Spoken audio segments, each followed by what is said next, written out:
Puji Tuhan, kekasih Tuhan, kita akan beribadah pada saat ini.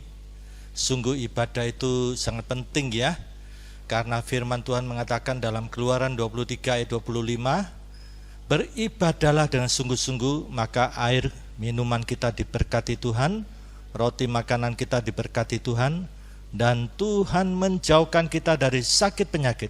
Puji Tuhan, mari kita berdoa. Bapa Surgawi, kami akan memulai ibadah. Berkati ibadah pada saat ini, ibadah baik ibadah pribadi, ibadah keluarga. Tuhan memberkati dalam nama Tuhan Yesus Kristus. Amin. Shalom, puji nama Tuhan, senantiasa diberkati oleh Tuhan. Kalau hari ini kita masih diizinkan untuk beribadah kepada Tuhan, kita memujikan, membesarkan nama Tuhan. Sebab Engkau yang besar dan Engkau yang termulia Tuhan. Amin.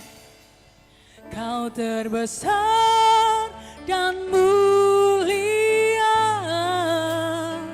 ajaib semua perbuatanmu.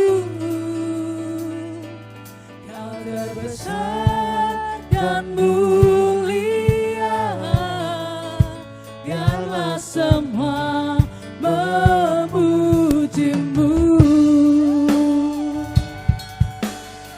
Biarlah semua memuji Engkau Tuhan, sebab Engkau besar dan mulia. Amin.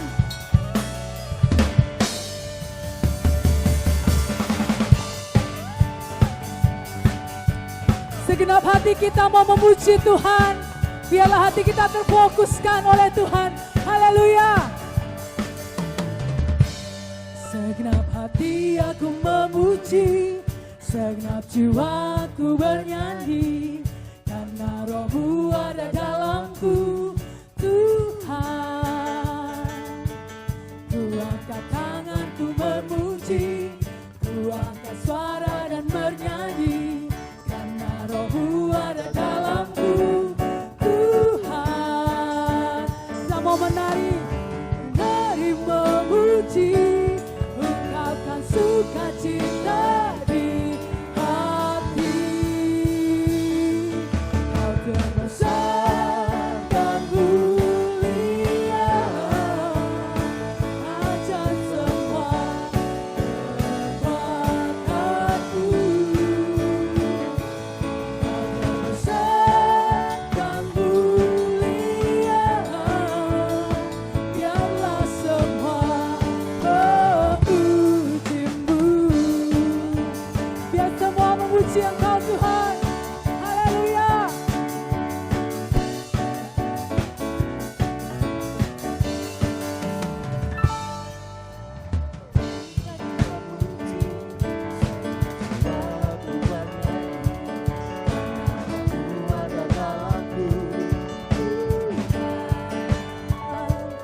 Ku angkat tanganku memuji, ku angkat suara dan bernyanyi, karena Roh-Mu ada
Terima kasih Tuhan, sebab hari ini indah.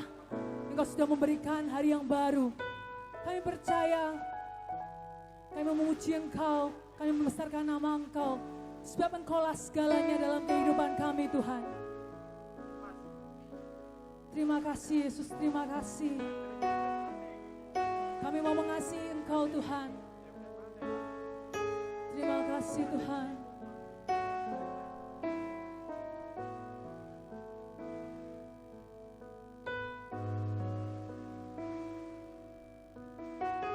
Terima kasih Tuhan.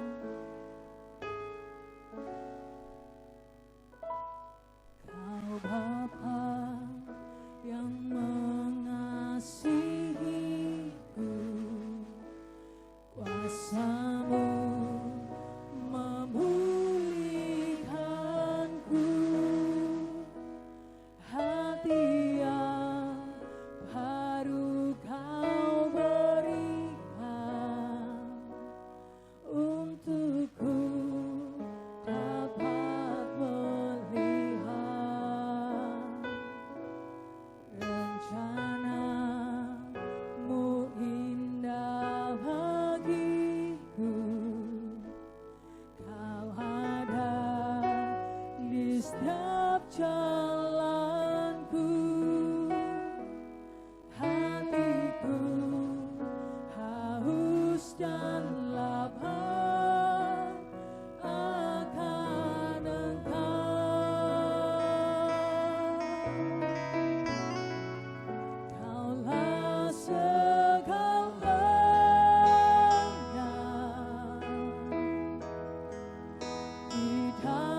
Puji Tuhan, mari kita berdoa untuk firman Tuhan pada saat ini dalam nama Tuhan Yesus Kristus. Sungguh firman Tuhan, firman-Nya Tuhan, ada hidupnya Tuhan. Kami mau simpan dalam lubuk hati kami. Amsal pasal 3 ayat 22 menjelaskan, disitulah kami mendapat kehidupan, bahkan kesembuhan bagi tubuh kami. Kami sambut firman Tuhan dalam nama Tuhan Yesus Kristus. Amin. Puji Tuhan, kekasih Tuhan, kita akan belajar bersama-sama kebenaran firman Tuhan pada saat ini.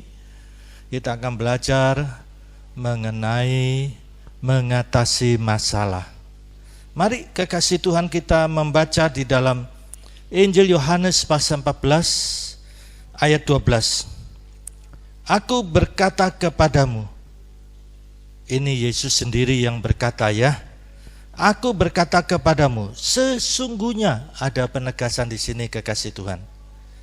Sesungguhnya barang siapa percaya kepadaku, Yesus Kristus mengatakan, ia akan melakukan juga pekerjaan-pekerjaan yang aku lakukan, bahkan pekerjaan-pekerjaan yang lebih besar daripada itu, sebab aku pergi kepada Bapa, dan apa juga yang kamu minta dalam namaku, aku akan melakukannya, supaya Bapa dipermuliakan di dalam Anak.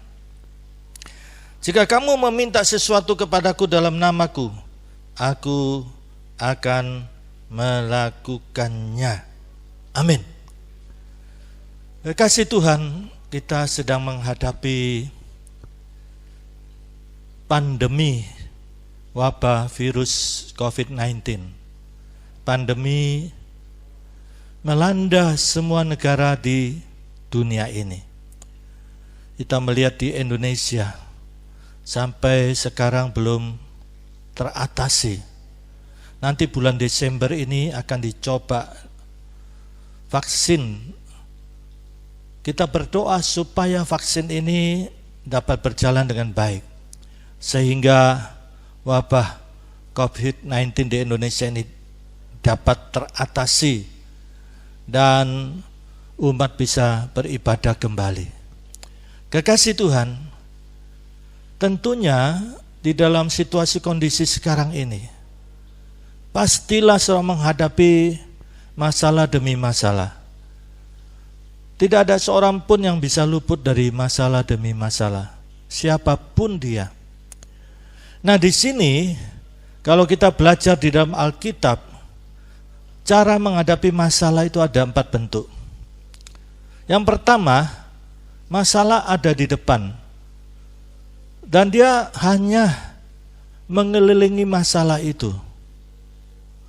Kita ingat bangsa Israel keluar dari tanah Mesir. Mereka berputar-putar di padang pasir. Sebetulnya tidak harus 40 tahun sampai ke tanah perjanjian. Tetapi mengapa mereka sampai 40 tahun? Karena mengomel bersungut-sungut. Akhirnya mereka dipakut ular, binasa di padang pasir. Bentuk yang kedua, ada masalah di depan, tetapi masalah itu tidak dihadapi, melainkan mengambil jalan samping. Nah, ini masalah satu tidak diatasi pakai cara yang lain, timbul masalah baru. Jadi hidupnya penuh masalah dan hidupnya menjadi tidak efektif dan efisien. Hanya ngurusi masalah, gali lubang tutup lubang, gali lubang tutup lubang. Ya, kalau itu problem dengan keuangan. Demikian juga kekasih Tuhan, jangan sampai kita menghalalkan cara. Pokoknya masalah saya selesai. Nah, ini akhirnya menyusahkan dirinya sendiri. Bentuk masalah yang ketiga, cara menghadapinya ini, ada masalah di depan, tetapi masalah itu tidak dihadapi, melainkan kabur, ya, melarikan diri. Nah, akhirnya saudara seumur-umurnya masalah itu tetap mengikutinya, tidak terselesaikan, dan akhirnya dianggap sebagai orang yang tidak bertanggung jawab. Nah, ketika kita menghadapi masalah, cara yang benar, cara yang alkitabiah adalah kita menghadapi masalah itu bersama dengan Tuhan Yesus Kristus. Masalah apapun yang kita hadapi, mungkin ada masalah yang karena ketidaktaatan kita, karena kita melanggar firman Tuhan sehingga kita terkena berbagai masalah. Nah, di sini kita tetap menghadapi bersama dengan Yesus. Kalau itu karena ketidaktaatan kita, maka kita perlu perhatikan 2 Tawarik pasal 7 ayat 14. Kita bertobat, datang di bawah kaki Tuhan, merendahkan diri, maka Tuhan akan memulihkan kita. 1 Yohanes pasal 1 ayat 9, kalau kita minta ampun kepada Tuhan, maka Tuhan akan mengampuni dosa kita, dan Tuhan akan memulihkan kita. Nah, kekasih Tuhan, kita tidak luput dari permasalahan hidup ini, karena kita masih ada di atas daratan di dunia ini. Tantangan demi tantangan, kesulitan demi kesulitan, kesukaran dan kesukaran. Di sini kita perlu menjalani hidup ini bersama dengan Yesus Kristus. Dan lihat firman Tuhan katakan, Yesus sendiri mengatakan sesungguhnya. Nah ini, bagi kita yang percaya kepada Yesus Kristus, lihat, akan melakukan pekerjaan-pekerjaan yang Yesus lakukan. Bahkan pekerjaan-pekerjaan yang lebih besar daripada itu, sebab aku pergi kepada Bapa. Dan Yesus, lihat di sini, apa juga yang kamu minta, apa juga yang kamu minta. Tentunya kekasih Tuhan, kalau kita seorang yang takut Tuhan dan kita penuh firman Tuhan, maka kita tidak minta yang nyeleneh, bukan keinginan mata, keinginan daging, keangkuhan hidup, gengsi, bukan. Tentunya kita akan minta untuk kemasyhuran nama Tuhan. Apa juga yang kamu minta dalam nama Yesus Kristus, Yesus akan melakukannya. Yesus akan melakukannya supaya apa? Supaya Bapa surgawi itu dimasyhurkan, dipermuliakan. Kalau masih kurang yakin kekasih Tuhan, diulangi lagi oleh Yesus Kristus. Jika kamu meminta sesuatu kepadaku dalam nama Yesus Kristus, lihat, dalam nama Yesus Kristus, Yesus sendiri menyatakan, aku akan melakukannya. Nah ini, sampai diulangi 2 kali, ini menegaskan bahwa Yesus berkata dengan sesungguhnya. Beberapa orang, Pak Sewi, sekian banyak janji Tuhan. Sepertinya janji Tuhan ini sesuatu yang hanya sekedar penghiburan, hanya sepertinya itu janji yang terlalu tinggi. Apakah untuk saya, Pak Sewi? Janji Tuhan ini sekian banyak, sepertinya ini hanya untuk orang-orang suci, penginjil besar, pendeta besar, bahkan mungkin untuk malaikat-malaikat. Saya seorang yang kecil, seorang yang ada beberapa kekurangan dalam hidup saya. Apakah janji itu juga untuk saya? Saya berkata kepada saudara ini, demikian juga kepada kekasih Tuhan. Janji Tuhan adalah untuk saya dan saudara. Dan janji Tuhan itu selalu mengandung 2 unsur, bagian kita dan bagiannya Tuhan. Yang kita perlu lakukan adalah bagian kita. Nah, pernahkah saudara membawa diri saudara istimewa di mata Tuhan? Ini penting. Ada beberapa orang mengatakan, saya ini orang kecil, sekian miliar, bahkan mungkin triliun penduduk dunia ini. Masa Tuhan mau dengar saya? Kekasih Tuhan, kita lihat firman Tuhan di dalam Mazmur pasal 34 Mazmur pasal 34. Lihat kebenaran firman Tuhan ini. Ayat 16 dan selanjutnya. Mata Tuhan tertuju kepada orang-orang benar, dan telinganya kepada teriak mereka minta tolong. Wajah Tuhan menentang orang-orang yang berbuat jahat, untuk melenyapkan ingatan kepada mereka dari muka bumi. Apabila orang-orang benar itu berseru-seru, maka Tuhan mendengar dan melepaskan mereka dari segala kesesakan. Ini kebenaran firman Tuhan. Saudara dalam kesesakan mungkin pada saat ini, karena dampak dari virus COVID-19 ini, mungkin usaha saudara sedang dalam keadaan kalut, rugi, toko saudara sepi, mungkin saudara sedang menghadapi masalah dengan lingkungan, dengan kesehatan, berbagai-bagai masalah yang saudara hadapi saat ini. Nah, kita sebagai umat Tuhan, kita harus menghadapi bersama Tuhan. Yesus sendiri berjanji kita akan melakukan pekerjaan-pekerjaan yang besar. Dan kalau kita hidup takut Tuhan, hidup benar di mata Tuhan, genah. Lihat firman Tuhan katakan apa? Mata Tuhan tertuju kepada orang-orang benar, dan telinganya kepada teriak mereka minta tolong.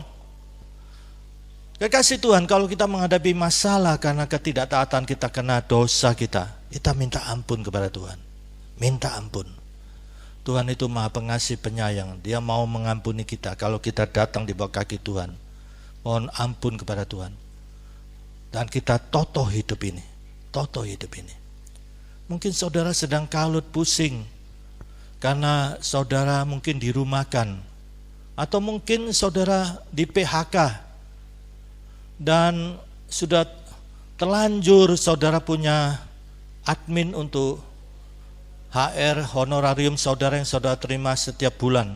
Saudara harus bayar angsuran sepeda motor, harus bayar kontrak rumah, harus bayar kredit card, sekian kredit card yang dimiliki. Nah, karena dirumahkan, di PHK, bahkan mungkin HR saudara dipotong 50%.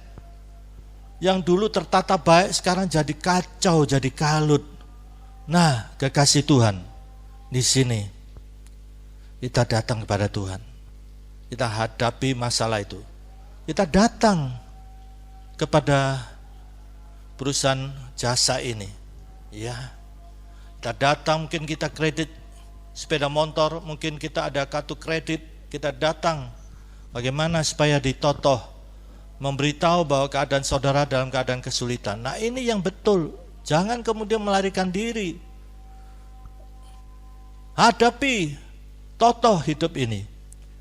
Kekasih Tuhan, kita perhatikan satu kebenaran di dalam Mazmur 19. Mazmur 19, kita membaca ayat 8 sampai dengan 12. Di dalam kita menghadapi masalah, penting sekali kita menghadapi masalah itu bersama Yesus. Nah, di sini Yesus itu adalah firman Tuhan. Maka di sini kita lihat pemazmur, Raja Daud. Raja Daud ini tentunya dia sebagai raja itu pasti di dalam dinamika kepemimpinan sebagai raja pasti menghadapi benturan-benturan, pasti menghadapi tantangan-tantangan, pasti menghadapi kesulitan, kesukaran. Lihat firman Tuhan katakan apa? Taurat Tuhan itu sempurna. Firman Tuhan ini sempurna. Jangan cari mencari pandangan-pandangan yang lain. Datang ke para paranormal, lihat horoskop, lihat primbom. Firman Tuhan sempurna, kekasih Tuhan. Jangan sekali-kali iman kita bercabang. Kalau iman kita bercabang, Tuhan tidak bisa bekerja. Lihat bangsa Israel. Ketika Musa ada di atas gunung Sinai menanti 10 hukum, Musa tidak turun-turun. Lihat bangsa Israel kurang sabar. Nah ini seringkali kita kurang sabar. Di satu sisi kepada Tuhan, di sisi yang lain mulai kepada ilah-ilah. Nah ini bangsa Israel kurang sabar. Di satu sisi kepada Tuhan, di sisi yang lain mulai bangun patung anak lembu emas. Dan lihat sepanjang kehidupan bangsa Israel, kepahitan demi kepahitan terjadi. Kekasih Tuhan, firman Tuhan ini sempurna. Jangan cari jawaban ya kepada yang lain. Menyegarkan jiwa. Sekarang saudara mungkin jiwa saudara lagi gundah gulana, stres, depresi, mungkin rasanya mau marah. Ya, ada seorang datang pada saya, Pak Sewi tolong saya. Dalam situasi kondisi sekarang ini saya pusing Pak Sewi. Kebutuhan ada sekian. Karena saya dirumahkan, saya pusing, stres, kudu ngamuk. Di rumah saya muring-muring, ya, kursi saya tendang, pintu saya banting. Jadi rasanya mau marah Pak Sewi. Sumpek saya, sumpek. Nah ini, lihat, firman Tuhan katakan apa? Menyegarkan jiwa. Jiwa saudara gundah gulana, firman Tuhan menyegarkan. Lihat peraturan Tuhan itu teguh. Saudara mau cari peraturan hukum yang lain? Hukum dunia? Jangan pakai cara duniawi. Pakai cara Tuhan. Lihat peraturan Tuhan itu teguh. Saudara sekarang mungkin sedang gundah gulana, bimbang, bingung dengan masalah-masalah yang datang dalam hidup saudara karena dampak dari COVID-19 ini. Lihat, tetap berpegang kepada peraturan Tuhan.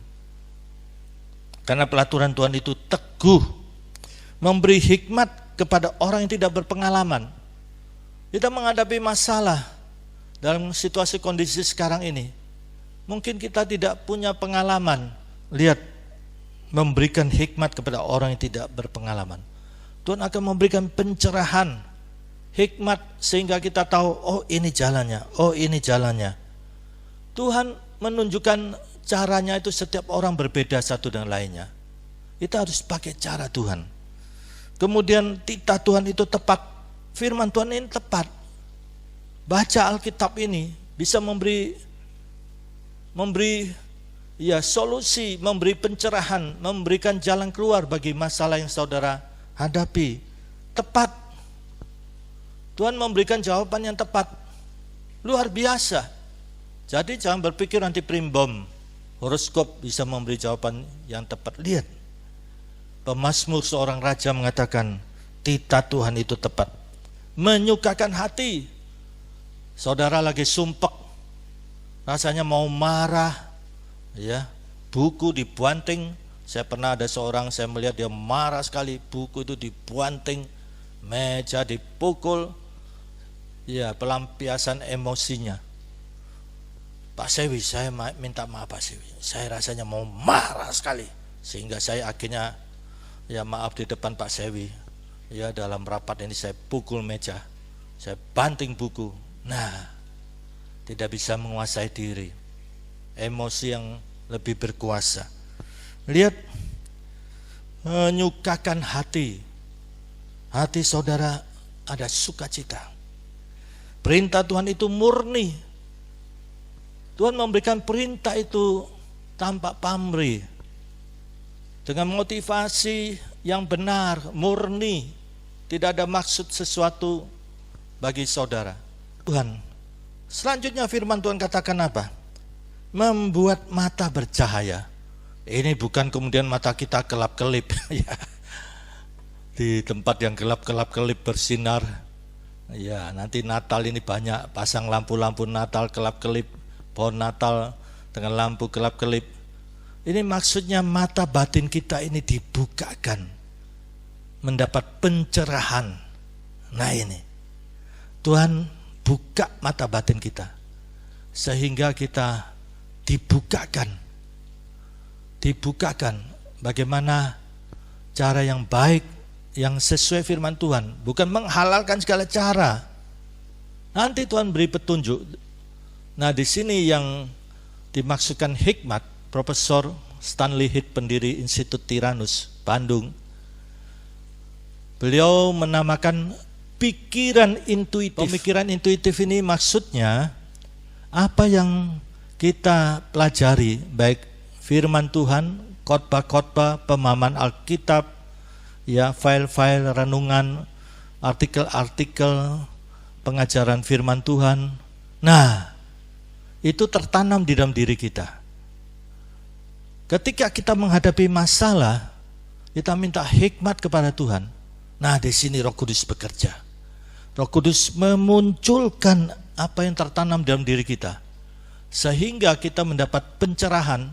Oh, ini jalannya. Oh, ini jalannya. Tuhan ya bekerja dengan cara Tuhan. Setiap orang berbeda, dan cara Tuhan harus sesuai firman Tuhan. Bukan cara kita, bukan cara manusia, bukan cara duniawi, melainkan cara Tuhan yang ada dasar firman Tuhan. Nah, lihat firman Tuhan katakan apa? Bagaimana sikap kita? Sikap kita tetap takut akan Tuhan. Takut akan Tuhan. Jadi jangan menghalalkan segala cara. Sekalipun kita harus rugi, sekalipun kita harus mengalami ya hal-hal yang menyakitkan, tetapi kita tetap takut akan Tuhan, tidak berbuat dosa, tidak ada dosa-dosa yang tersembunyi, tidak menghalalkan segala cara. Lihat, sampai ditekaskan takut akan Tuhan itu suci, tetap untuk selamanya, harus komitmen. Harus komitmen, jangan kita mencampuri dengan cara-cara berdosa. Hukum-hukum Tuhan itu benar, adil semuanya. Lihat, semuanya hukum Tuhan itu pasti benar dan pasti adil, semuanya. Ini Raja Daud menyatakan, dia seorang raja, di dalam kepemimpinannya pasti dia harus bersikap benar dan adil. Nah, ini bahkan dikatakan apa? Lebih indah daripada emas, bahkan daripada banyak emas tua, dan lebih manis daripada madu, bahkan daripada madu tetesan dari sarang lebah. Lagi pula hambamu diperingatkan oleh semuanya itu. Luar biasa, Raja Daud punya penundukan diri, kerendahan hati. Hidupnya itu dikoreksi firman Tuhan. Dengan demikian hidup menjadi berkenan kepada Tuhan. Tadi kita sudah membaca dalam Mazmur 34. Lihat, mata Tuhan tertuju kepada orang benar, dan Tuhan mendengar teriakannya minta tolong, dan Tuhan segera menyatakan pertolongannya. Lihat, dan orang yang berpegang padanya mendapat upah yang besar. Mendapat upah yang besar. Lihat kekasih Tuhan.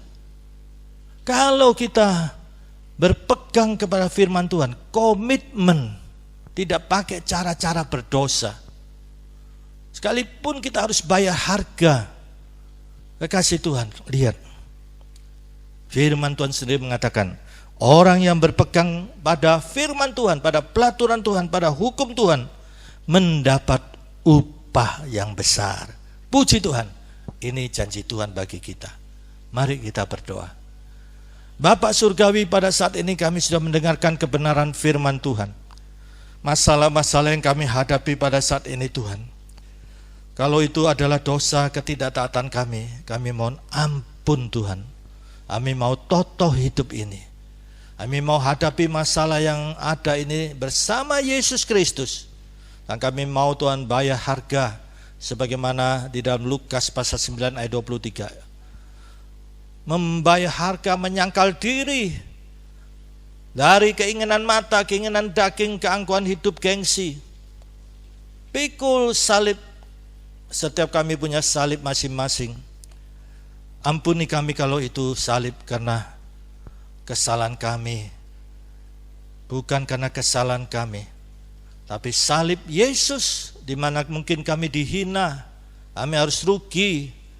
Kami mau Tuhan memikul salib kami masing-masing setiap hari, dan ikut Yesus, mantap di dalam Yesus. Kami tidak akan menyimpang ke kiri ke kanan.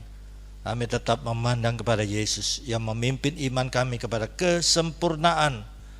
Kami percaya Tuhan Yesus tidak berubah baik kemarin, hari ini, dan sampai selama-lamanya. Setiap pribadi yang pada saat ini mendengar firman Tuhan, sebagai hamba Tuhan kami berdoa, dalam nama Tuhan Yesus, dalam nama Tuhan Yesus, dalam nama Tuhan Yesus, setiap pribadi pada saat ini, sebagai hamba Tuhan kami mohon Tuhan, tangan Tuhan yang berlobang di kayu salib menjamah setiap pribadi. Setiap kesulitan, kesukaran, sakit, kami percaya hati Tuhan baik, hati yang penuh belas kasihan.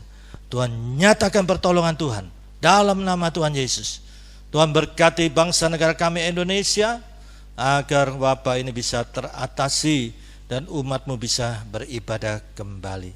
Kasih karunia Bapa surgawi, kasih Tuhan Yesus dan persekutuan Roh Kudus menyertai saudara mulai sekarang ini sampai Maranatha Tuhan Yesus datang kembali, dalam nama Tuhan Yesus Kristus. Haleluya. Amin. Tuhan memberkati. Puji Tuhan.